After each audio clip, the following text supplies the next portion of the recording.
खतरा इस देश को श्री राम से नहीं है। इस देश में श्री राम कहने वाले बहुत लोग हैं। खतरा इस बात से है कि बिस्मिल्लाहिर्रहमानिर्रहीम को समझने वाले लोग कम हैं।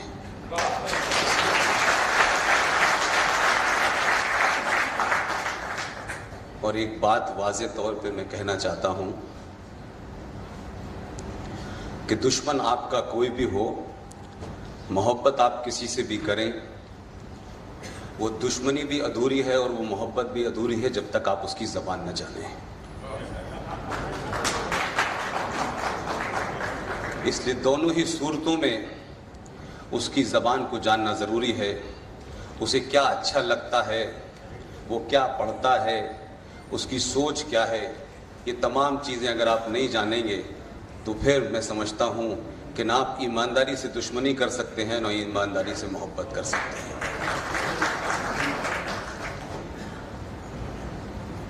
तो मैं बिस्मिल्लाहिर्रहमान कहूँ या नहीं कहूँ, ये बता दें।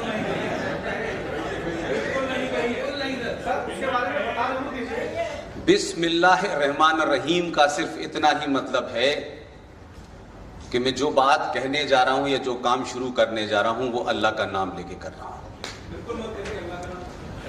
मैं सिर्फ, देखिए मेरी बात से आप इत्तेफाक रखते हैं, आपको पूरा अधिकार है, लेकिन जो मैंने 20 साल मुझे पढ़ाया गया, 28 साल उस इदारे में रहा, आपको इस बात का तो कम से कम मुझ पे भरोसा होना चाहिए कि मैं करता बिस्मिल्लाहिर्रहमानिर्रहीम से शुरुआत हूं, लेकिन अंत कहीं और होता है।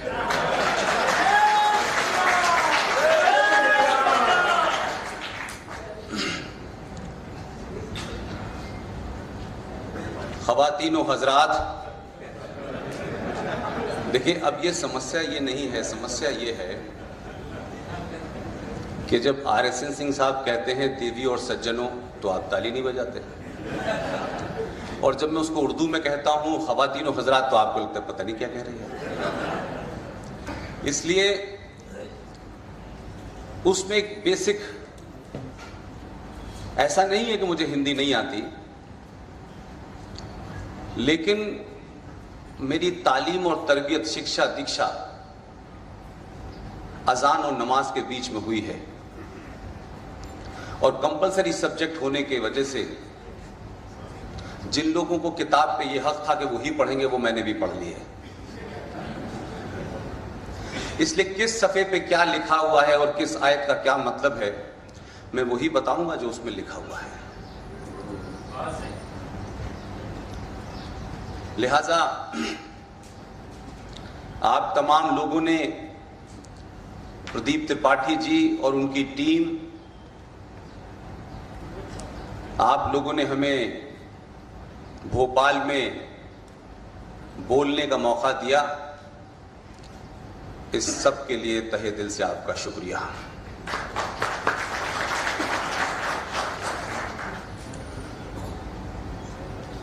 सिंह साहब ने एक बात कही शुरू में कि लोग समझते हैं कि हम किसी मुहिम का हिस्सा हैं। सिंह साहब, इस देश में लोग क्या कहेंगे और लोग क्या समझते हैं, इससे मुझे कोई फर्क नहीं पड़ता। ये बीमारी है हमारे देश में कि लोग क्या कहेंगे और लोग क्या समझेंगे। जिसको जो समझना है समझें। हाँ, मैं एक मुहिम पर हूं, सिंह साहब एक मुहिम पर हैं, और वो मुहिम इस देश के अंदर है, और वो मुहिम किसी के खिलाफ नहीं है। वो इस देश के अंदर जो हजारों की शक्ल में आतंकी चेहरे हैं, वो किस किस शक्ल में हैं और इस देश को किन किन चीजों से चुनौतियां हैं, उनको उजागर करने के लिए अगर मुहिम चलाई जाए तो मैं समझता हूं हम उस मुहिम के हिस्से हैं, और आप भी हिस्से हैं, और वो तमाम ताकतें हिस्सा हैं जो इसके खिलाफ खड़ी हुई हैं।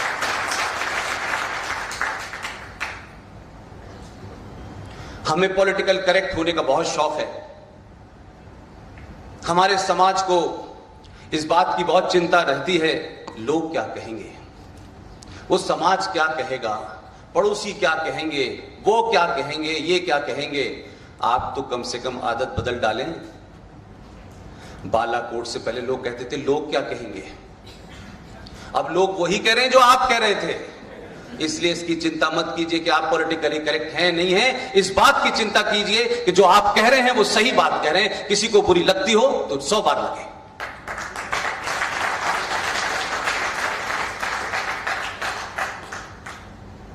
भारत के पड़ोस में क्या है, ईस्टर्न बॉर्डर पे क्या है, वेस्टर्न बॉर्डर पे क्या है,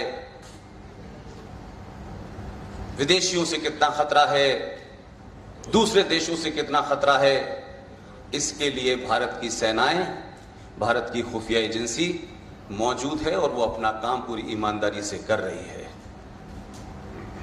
लेकिन मैं और सिंह साहब इस देश के हर उस शहर जहां हमें दावत का मौका मिलता है हम जाते हैं।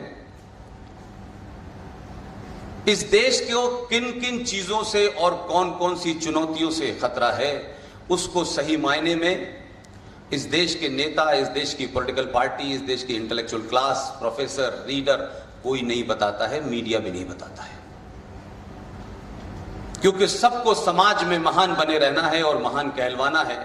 क्योंकि सच बात कहने में लोग कहेंगे ये दकियानूसी हैं, ये राइट विंग हैं, ये कम्युनल हैं, ये आरएसएस के हैं, ये विश्व हिंदू परिषद के हैं। मैं बार बार ये बात कहता हूं, आरएसएस से किसी की नाराजगी हो सकती है, मेरा तो उनसे विचारों से कभी कोई ताल्लुक रहा नहीं, क्योंकि मैं जहां पैदा हुआ वहां से कोई मतलब ही नहीं था। लेकिन आरएसएस से किसी की भी कोई नाराजगी हो, विश्व हिंदू परिषद से हो, बजरंग दल से हो, किसी भी आइडियोलॉजी से हो, और जब लोग ये कहते हैं कि ये उनका काम कर रहे हैं, तो मैं बड़ी ईमानदारी से कहता हूं हमें नहीं मालूम कि हम उनका काम कर रहे हैं या नहीं कर रहे हैं, लेकिन इतना जरूर है कि हम जैशे मोहम्मद का तो कम से कम काम नहीं कर रहे।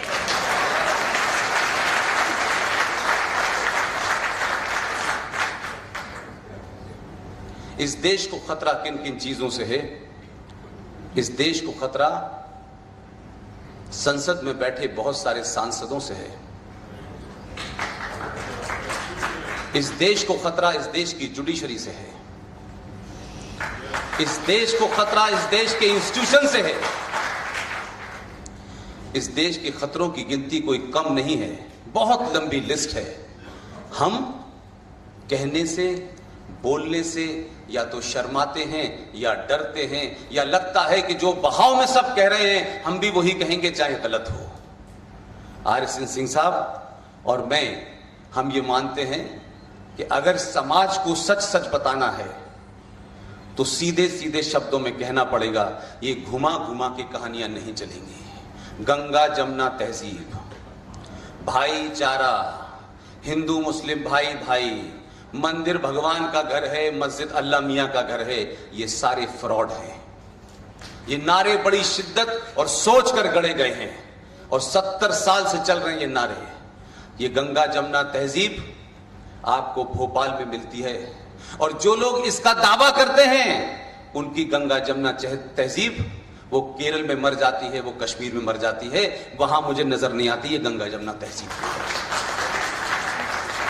इस देश को खतरा इस देश के संविधान में जो फ्रॉड हुए हैं और जिसको समाज से बताया छुपाया गया है उससे खतरा है।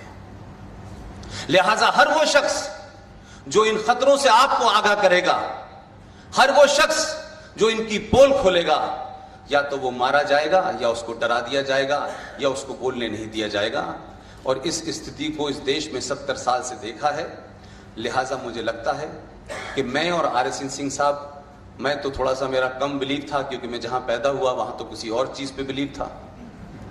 आरएसएन सिंह साहब बहुत सारी ऐसी घटनाओं का हवाला देते हैं, तो मुझे लगता है कि मैं और आरएसएन सिंह साहब अपनी मर्जी से कहीं भी नहीं जा रहे हैं। इस पे मेरा पूरा यकीन हो चुका है। कोई ताकत है जो हमसे ये करवा रही है। हम सिर्फ इतना जानते हैं कि उस भूमिका को पूरी ईमानदारी से हम करने की कोशिश कर रहे हैं। ऐसा कैसे हो सकता है कि कुछ लोग बेगूसराय में हमको बुला रहे हैं? आज वहां से खबर आ रही है कि जो देश तोड़ रहे थे वो तीसरे नंबर पर है।